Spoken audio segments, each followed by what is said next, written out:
오늘의 톱 뉴스는 이겁니다. 8억과 배추 남기고 끝.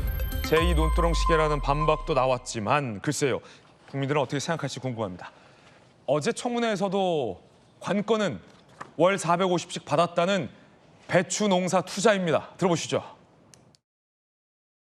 도대체 얼마를 배추에 투자를 한 겁니까? 지금은 따로 살고 있는 애들 엄마가 네. 2억을 투자한 것으로 알고 2억이요. 들었습니다. 의원들이 농업기술센터에 문의한 결과 배추 농사가 보통 석 달이 한철이거든요. 그런데 300평에 이 석 달을 하면 370만 원을 받을 수 있다라고 얘기를 했습니다. 도대체 얼마를 투자해서 얼마를 받았는지에 대해서 증여 자료를 안 냈기 때문에 여쭤본 겁니다. 그 돈은 다 돌려받으셨습니까? 100%? 그것은 한참 후에 상환을 못하다가 한참 후에 애들 엄마에게 상환한 것으로 제가 들었습니다. 그러니까 명확하게는 모르고 계시네요. 그러니까 강 씨와의 동거래 내역이 또 투명하지 않은 게 어제 추가로 드러난 겁니다. 배추값 투자 같은 증거 자료를 낸 적이 없으니 그리고 언제 받았는지 증거 이런 자료를 부분이고요. 제공할 수 있는 내용이 아닙니다. 입증할 수 있는 자료 제출은 총리 후보자 끝까지 거부했습니다. 월 450만 원의 이른바 유학 및 생활비에 대한 이 출처 소명을 두고 논란이 벌어지고 있는 겁니다. 불법 정치자금을 건넸던 강모 씨가 월 450만 원씩도 송금해 줬는데 김 총리 후보자는 그거는 내가 2억을 투자한 것에 대한 투자금 회수다라고 해명을 한 겁니다. 배추 농사는 보통 석 달이 한철, 배추 300평 석 달에야 370만 원 나온다. 어떻게 매달 그 기간 내내 450씩 받을 수 있겠냐라는 비판이 야당을 중심으로 제기되고 있습니다. 2억을 배추 농사에 투자해서 월 450씩 받았다면 꽤 쏠쏠한 고수익입니다. 수익률을 한번 계산해 봤습니다. 이렇게 되면 연 수익률이 약 27%에 달한다라는 오늘 조간신문들의 지적이 있습니다. 3년간 미국 유학했던 김 총리 후보자. 2005년도 당시에 월 450이면 이거 그때 당시에 화폐 가치로 따진다면 꽤 큰 돈입니다. 자, 그러자 야당에선 이 정도면 거의 로또다 이런 얘기도 나옵니다. 이 정도면 거의 로또. 김동원 대변인이에요. 황금알라는 거위도 부러워할 정도. 거위가 부러워한대요. 경기 침체로 고통받는 국민께 공유할 것을 권유한다. 호텔 경제학과 배추 투자론 앞세우면 경기는 좋아질 것이다. 안영환 의원님. 네. 월 450, 2005년도 당시 450만 원이면은 꽤 큰 돈. 그렇죠. 지금도 450은 큰 돈인데. 그럼요. 05년도 당시 450만 원이면은 물가 상승률 계산했을 때 지금의 한 2배 정도, 그러니까 한 8, 900 정도의 가치가 아닐까라는 생각도 드는데 수익률도 높아요, 27%. 근데 배추 농사에 월 450씩 따박따박 어떻게 생각하십니까? 일단 450 큰 돈이죠. 대한민국 현재 가구당 중위소득이 500이 되지 않습니다. 가구당 벌어들이는 소득이 그 정도밖에 안 되는 거예요. 엄마, 아빠, 아들까지 다 동원해서 평균 소득이. 그런데 450을 20년 전에 받았다. 그런데 배추 농사에 투자를 해서 이제 배추 농사까지 이야기 나오니까 전 솔직히 어이가 없습니다. 왜요? 글쎄 이제 여러 가지 해명과 변명이 있을 수가 있지만 배추 농사까지 나오는 통에 저는 이런 생각을 해봤어요. 앞으로 배추값이 폭락을 하겠구나. 나비 효과가 있지 않습니까? 너도 나도 배추 농사에 뛰어들면 배추값이 폭락하죠. 배추값이 떨어진다. 네, 저는 그 생각까지 해봤습니다. 자, 2억 투자해서 450을 받으면 저라도 지금 빨리 투자를 하고 싶어요. 저라도. 우리 앵커께서 그러고 싶지 않으세요? 2억이 없어가지고 제가 지금. 그러니까 뭐 융자를 받아서라도. 융자를 받아서라도. 은행 금리 5%, 요즘 만합치 7%인데. 연수익이 27%면은 와, 대단한 수익이다. 대단한 수익이죠. 그래서 아마 배추 경제론 이야기까지 나왔는데 아마 대단한 돈 버는 방법 알고 있으신 것 같습니다. 그래서 저는 글쎄요, 뭐 본인 주장하고 자료를 안 내니까 할 말이 없습니다. 네네. 정말 자신이 있다면은 자 이렇게 투자를 했고 투자금이 이렇게 송금이 됐고 또 450 이렇게 왔고 또 그 배추밭의 위치는 어디고 이런 나올 수 있는 거 아닙니까? 정말 2억을 투자했는지 여부도 입증할 자료 제출이 안 되는 겁니까? 그렇죠. 지금 안 되는 거죠. 지금 아무 자료 제출 없기 때문에.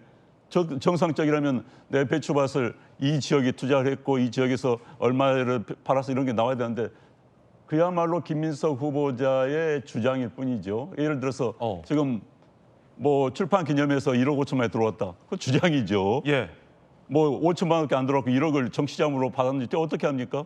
알 수가 없는 내용 아닙니까? 밝히지 않기 때문에. 그래서 뭐 본인 주장인데 참 안타깝습니다. 결국은 뭐 이런 과정을 거쳐서 임명이 되겠지만은 돈 문제에 대해서 그래서 이번 정부를 계기로 해서 청문회에 차로 제출을 거부한다면은 주장만 남는 청문회가 될 가능성이 높습니다. 주장만 그래서, 남는 청문회. 그래서 고위 공직자들의 도덕적 기준점이 매우 떨어진 정부가 됐다. 뭐 대통령도 비롯해서요. 그래서 그런 측면이 있고요. 또 하나는 참 안타깝습니다. 우리 586 저도 뭐 586 세대 중에 한 사람입니다만 586 세대의 운동권의 핵심이었던 분들. 그중에서 많은 분들은 자기 생활 여행에서 열심히 돈 벌고 열심히 부양하고 열심히 가족들과 사는 그런 분도 많이 있습니다만 또 그중에 일부는 평생 직업을 가져본 적이 없는 분들도 있습니다. 평생 세금을 제대로 내볼 기회조차 갖지 못한 분들이 많이 계세요. 그런데 이제 김민석 후보자도 그런 분 중에 한 분이 아니었던가 하는 생각이 드는데 아무튼 돈 문제에 관한 한 상당히 명쾌하지 않은 부분들이 많은 것 같습니다. 예. 나라도 지금 당장 2억 빌려서 그 배추 농사 투자하고 싶다. 홍익표 대표님. 예. 그 배추 농사를 좀 짓는 분들은 의아하다는 반응이에요. 앞서 이제 국민의힘의 김희정 의원이 알아봤는데 석 달 동안 뭐 3만 평이요? 거기에 크게 배추 농사를 지어도 얼마 안 된다. 그런데 김총리 후보자는 도대체 어떤 배추 농사에 투자를 했길래 연 27%가 나올 수 있냐? 말이 안 된다. 야당에서 이렇게 비판하고 있거든요. 아마 김민석 후보자는 저걸 해명하기가 좀 어려웠을 거예요. 네. 다 왜 그러냐면 2억 원을 투자금 형태로 빌려줬고 아마 배추만 투자해서 1년 내내 배추 농사가 갖고 투자가 되지는 않을 테니까 아마 그 강모 씨하고 여러 가지 얘기를 하면서 강 씨가 여러 가지 투자를 했던 것 같아요. 그리고 구체적인 내용은 아마 당시 그 부인하고 강 씨하고 얘기를 하면서 투자하고 얼마큼의 금액을 주겠다 이런 식의 얘기가 됐던 것 같아요. 그러다 보니까 어느 배추밭에 어떻게 투자했는지 어느 밭에 어떻게 투자했는지. 우리 김민석 후보자 입장에서 설명하기 어렵겠죠. 아마 저거는 아니 근데 예. 정말 2억을 투자 목적으로 준 건 맞습니까? 의심하는 게 아니라 예. 의심하는 거 아니에요? 의심하는 거 아닙니다. 입증할 자료가 없으니까 그 송금 내역 내는 건 간단하지 않습니까? 그러니까 그 내용에 대해서는 모르겠습니다. 저도 좀 자료를 제가 본 건 그렇죠, 아니니까. 그렇죠. 홍 대표님도 네. 모르죠. 예, 그러니까 어쨌든 이 내용에 대해서 그 돈을 주고 받은 거는 당시 그러니까 미국 가기 전에 전세금이 2억이 있었는데 그 전세금을 투자 목적으로 주고 그거에 대한 그 투자 이익금을 송금받았다 이 얘기거든요. 뭐 배추밭은 하나의 예시를 든 것 같고요. 네. 근데 이 내용이 이미 지난 그 김민석 후보자의 재판 과정에서 판결은 났어요. 이 내용에 대해서는 법원에서는 그때 무상송금이라고 해서 정치자금법 위반으로 해가지고 이건 결정이 났죠. 무상송금이다. 예, 그렇게 결정이 났기 때문에 뭐 저는 아마 김민석 후보자는 조금 억울하다. 내가 그렇게 불법적으로 당시 받은 건 아닌데 법원에서 그런 판결이 났지만 실제로 나는 2억 원을 줬고 그다음에 그 2억 원에 대한 투자금 쪽으로 받은 거다. 이런 내용을 해명하면서 아마 배추든 뭐든 이런 투자를 했던 것 같다. 이렇게 설명을 한 것 같습니다. 다소 아마 제가 보기에는 내용이나 이런 거에 대해서 국민들이 조금 뭐 납득하기에는 좀 갭이 차이가 있는 거라서 뭐 사실이긴 하지만 네. 아마 김민석 후보자 입장에서는 100% 뭐 약간의 강모 씨가 일정 정도 좀 지원하는 형태에 있었을지 모르겠지만 뭐 그야말로 무상으로 모든 걸 받은 당시의 법원 판결에 대해서 자기는 법원 판결은 그렇게 났지만 자기는 동의하기 어렵다는 얘기를 설명한 것 아닌가 이렇게 생각합니다. 네, 홍익표 대표님 의견 전해드렸습니다.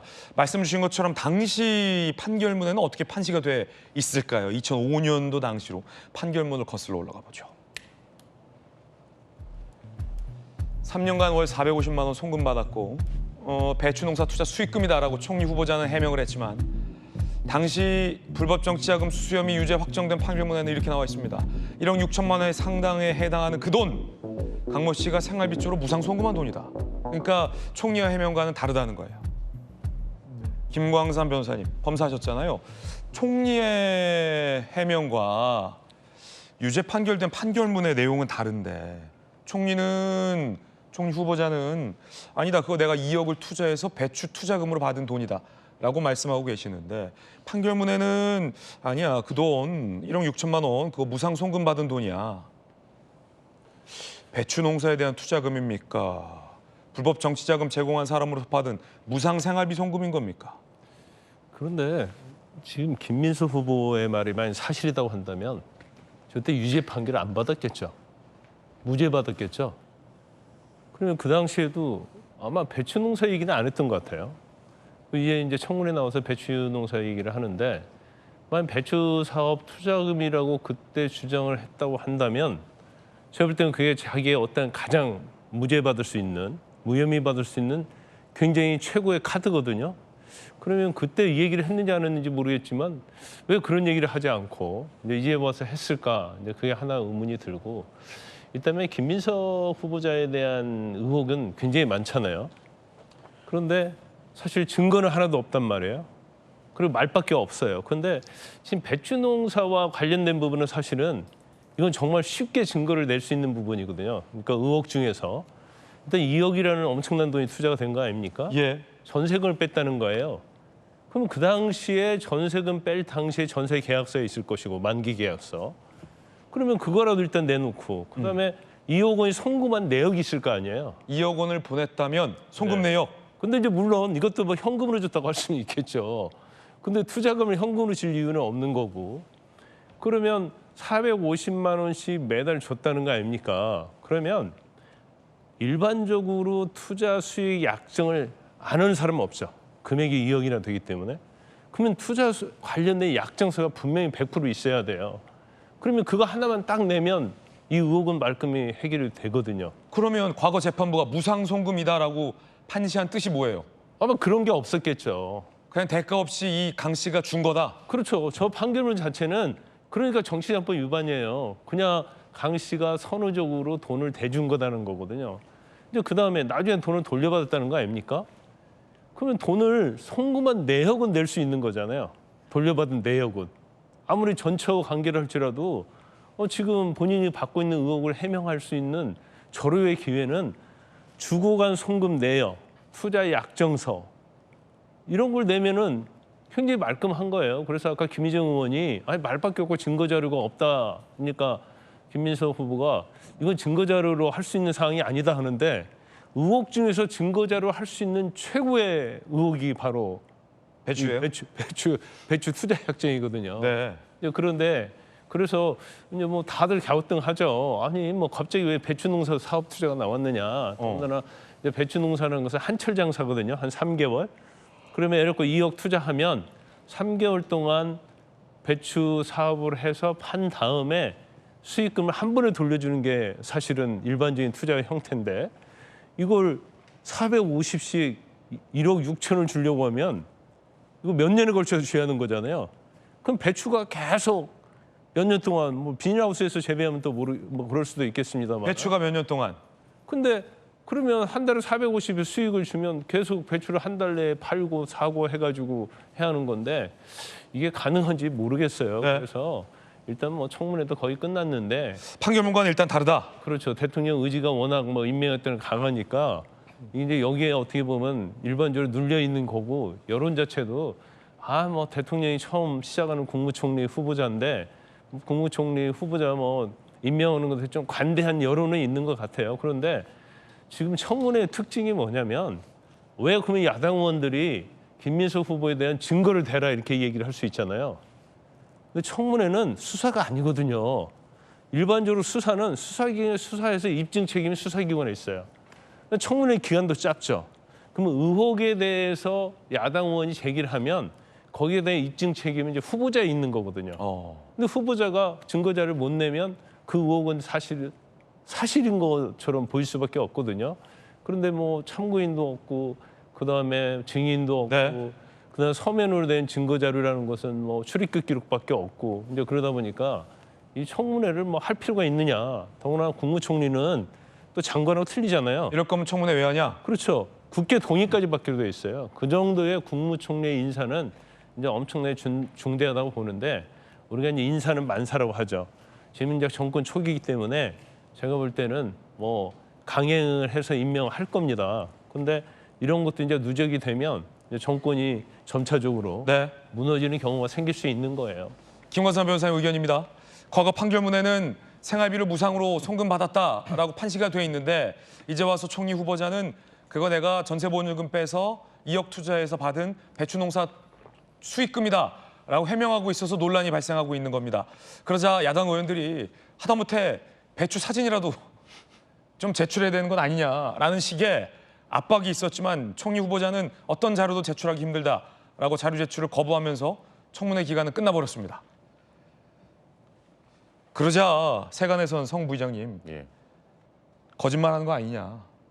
강 씨에게 불법 자금 성격의 생활비를 그 판시됐던 것처럼 무상으로 받아놓고 이제 와서 배추농사 둘러대는 거 아니냐. 2억 원을 줬다라는 해명도 거짓말 아니냐.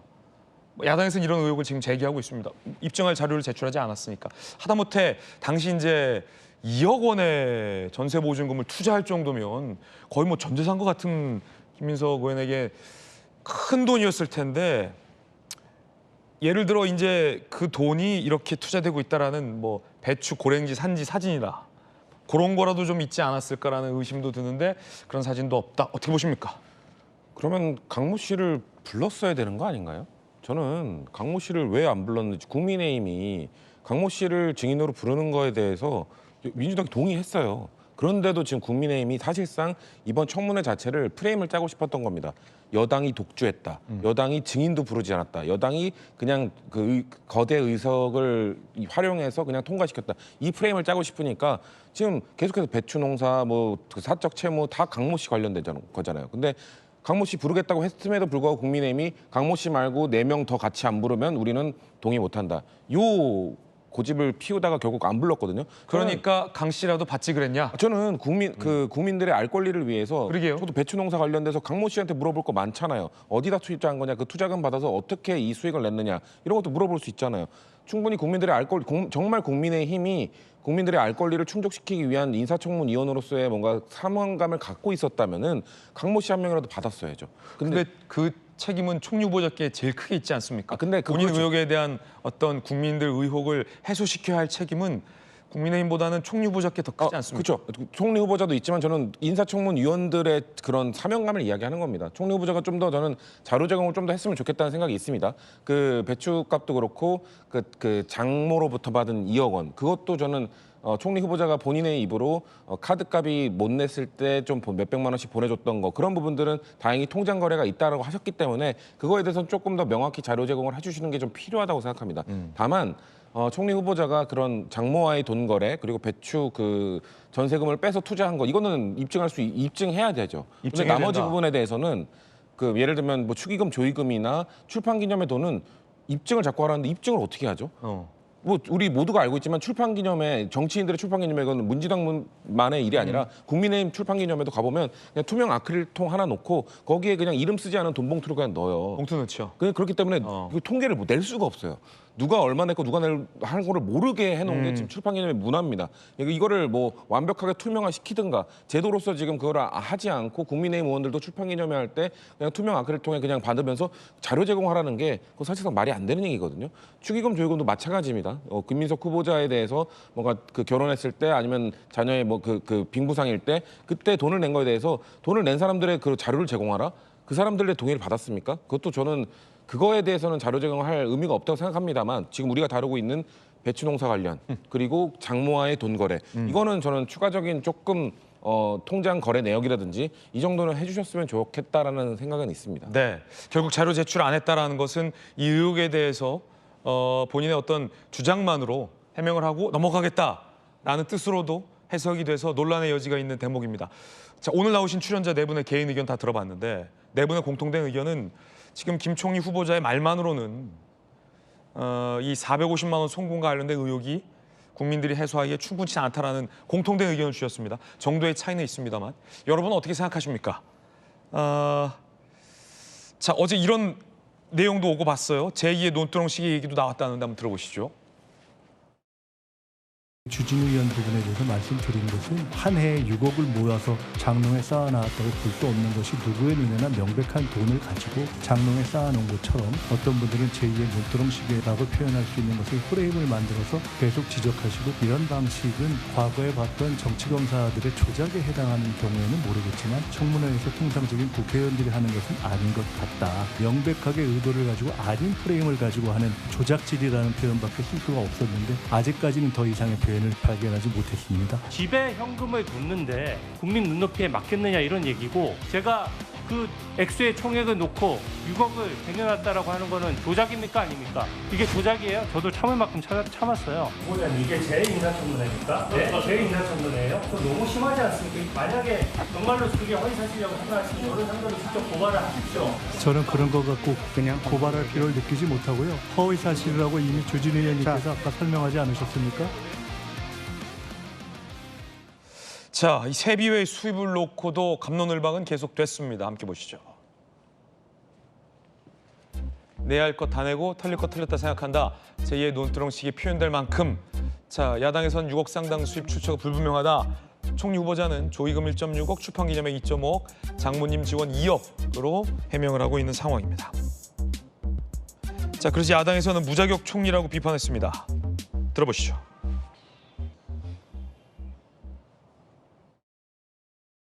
중국 출입 기록, 칭화대 성적표, 증여세 납부 내역, 그리고 2004년 대출 관련 상환 자료, 2025년 대출 및 상환 1억 5천만 원에 대한 자료, 이것을 포함해서 저희 어떤 자료도 받아보지 못했습니다. 그래서 후보자가 무자료 총리라는 이야기를 듣는 것입니다. 창피한 일입니다. 인사청문회의 자료 제출 요구를 능멸한 바가 없습니다. 왜냐하면 규정에 있는 바 전임 총리들이 제출한 규정에 따른 부분은 다 제출을 했고요. 무한 입증을 요구받는 부분에 대해서는 무한 입증을 하겠으나 적어도 소명된 부분에 대해서는 인정이 필요하고 결론적으로 저는 내야 할 것은 다 내고 털릴 만큼 털렸다 이렇게 생각을 합니다. 저는 이제 어제 오늘 청문회 보면서 이렇게 바보 같은 정치인이 있을까? 저는 바보 김민석이라고 말하고 싶은데요. 자신에게 들어온 돈조차도 국민 앞에서 스스로를 절제하고 물리친 사람. 바보 김민석. 그만큼 청렴하다라는 얘기가 지금 여당에서 나왔습니다. 여야의 인식 차이가 너무 큽니다. 무자격, 무자료 총리. 청렴하다는 뜻의 바보 김민석. 국민 여러분들은 어떻게 생각하실지도 궁금합니다. 청문회가 파행됐습니다. 그 이후에 여야 의원들의 이야기도 좀 들어봤습니다. 인사청문회 보고서를 어떻게 할지를 국민들에게 보고를 해주셔야 돼요. 안 돼요. 네. 지금 12시가 넘었기 때문에 사내가 되는데 어떻게 회의를 합니까? 자료가 와야지 회의를 하죠. 자료는 와 있어요. 와 있다고 얘기했지 않습니까? 받은 게 없습니다. 왜 도망을 합니까? 누가 도망을 가요? 야당이 이렇게 도망하는 법이 있습니까? 자료를 내야 되는 거 아닙니까? 이게 도망이 아니고 뭡니까? 후보자가 자료를 제출하겠다고 약속을 했고 저희는 인내심을 갖고 밤 12시까지 기다렸는데 저희한테 자료를 제출하지 않아서 회의를 진행할 수 없는 상황이 돼서 탄회가 됐고 그리고 지금이라도 자료를 저희한테 정식으로 제출을 하시면은 내일이라도 회의를 열어서 증인 제로, 무자료, 밤 12시 이거 전부 다 신기록을 쓰셨어요. 이게 다 자료예요. 얘기를 들어보시면 이 자료는 자료가 아니고 돌아가는 무자료가 아니라 유자료예요. 유자료. 자료는 있고 덧붙여서 몇 가지가 더 나가면 되는 겁니다. 10대 의혹 규명할 수 있는 자료가 있습니까?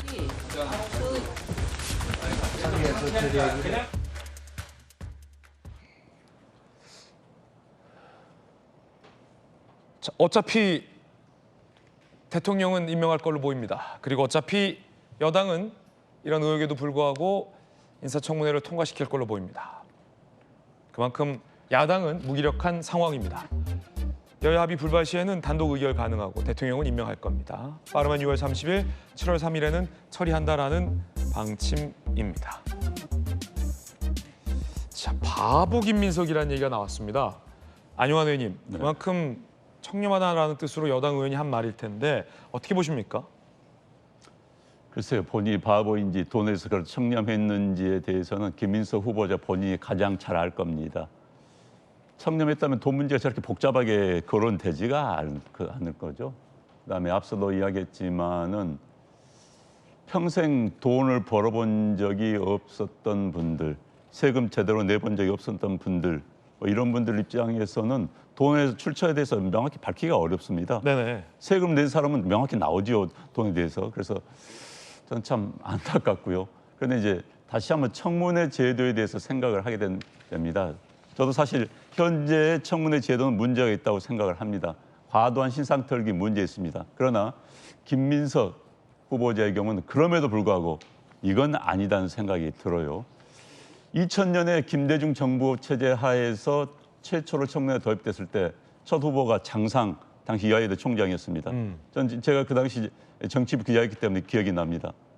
장상 총리 후보자가 김대중 정부에 현재 민주당 정부죠. 정부에서 부동산 투기와 자녀 이중 국적 문제로 낙마가 됐습니다. 그 부동산 투기라는 게 저는 잘 압니다. 시부모 모시기 위해서 별로 고급 아파트 아닌데 그때 샀던 거예요. 그런데 그것 때문에 낙마가 됐습니다. 지금 김민석 후보자의 각종 의혹에 대하면 아무것도 아니죠. 속된 말로 세 발의 피인데 그럼에도 불구하고 낙마를 했습니다. 그런데 이제 이번 청문회를 계기로 아마 이제 장관들 청문회 계속될 것 같습니다만 장관들도 자료를 안 낼 겁니다. 국무총리 후보자가 자료를 저렇게 안 내는데 그러면서 입으로 반박을 하겠죠. 해명 자료 낼 이유가 없는 것이지 없이. 그리고 이제 이렇게 통과가 되고 해서 다시 한번 이제 청문회가 어떻게 될 것인지 사실 고위공직자에 대한 도덕성 기준을 어디까지 세울 것인가 논란의 여지는 분명히 있습니다. 그러나 김민석 후보자 같은 경우는 정상적인 상황에서라면 후보자가 될 수가 없는 그런 여러 가지 의혹이 많이 있음에도 불구하고 후보자가 됐고 또 통과가 될 것 같습니다. 다수당이기 때문에 민주당이. 그래서 앞으로는 청문회 무용론이 나올 수밖에 없고 앞으로 김민석 후보자의 케이스에 따라서 정권이 바뀌더라도 어느 누구라도 저렇게 주장을 하면은 넘어갈 수밖에 없는 상황이 될 수밖에 없는 겁니다. 그래서 새로운 케이스, 악설레를 남기지 않았는가 하는 생각이 듭니다. 홍 대표님 어떻게 보십니까? 예, 우선 청문회 제도 안영환 의원님 말씀하셨는데요. 청문회 제도에 대해서는 여러 가지 한계가 있고 문제점이 있는 거 맞습니다. 그리고 또 특히 문제가 되는 거는 여야가 사실은 바뀔 때마다 똑같은 얘기를 해요. 저희도 야당 시절에 자료 제출 안 한다. 그리고 이 정도 도덕성이 문제가 있는데 이런 사람을 임명하느냐. 사실 뭐 과거 한덕수 총리 경우에도 부인과 관련된 미술 작품 문제 이런 것들이 있었는데 해명이 안 됐거든요. 자료 제출이 안 됐고 또 그 외에도 과거 많은 사례가 있어요. 그러니까 이제 근데 여야가 입장이 바뀌면 또 똑같은 행태를 반복을 한다는 의미에서 아마 국민들이 보기에는 국회에 대해서 조금 실망스러웠을 수 있겠습니다만, 근데 저는 김민석 후보가 청렴하니 아니냐는 또 국민들께서 판단하시겠지만 한 가지 제가 김민석 후보에 대한 얘기를 좀 하면 아마 본인이 억울한 것은 6억이란 돈을 쌓아놓은 것처럼 돈 썼다 이런 거는 좀 억울할 거예요. 왜냐하면 돈이 들어왔을 때 추징금 내야 되고 또 생활비 써야 되고 아마 거의 돈을 모아놓고 쓸 수 있는 상황은 아니었을 거예요.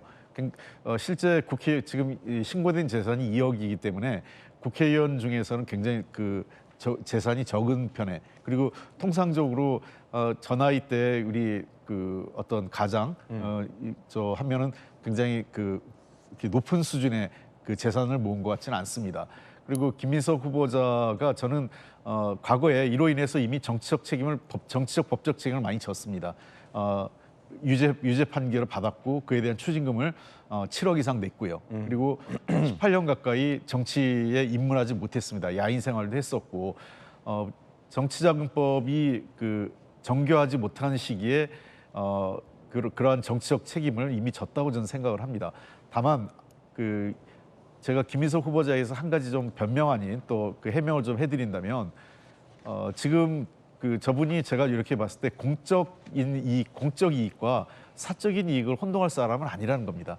만약에 진짜 사적으로 치부하고 개인적 재산을 늘리는 데 목적이 있었다면 많은 돈을 받아서 단순히 2억, 지금 자기의 재산이 2억에 머물지는 않았을 거예요.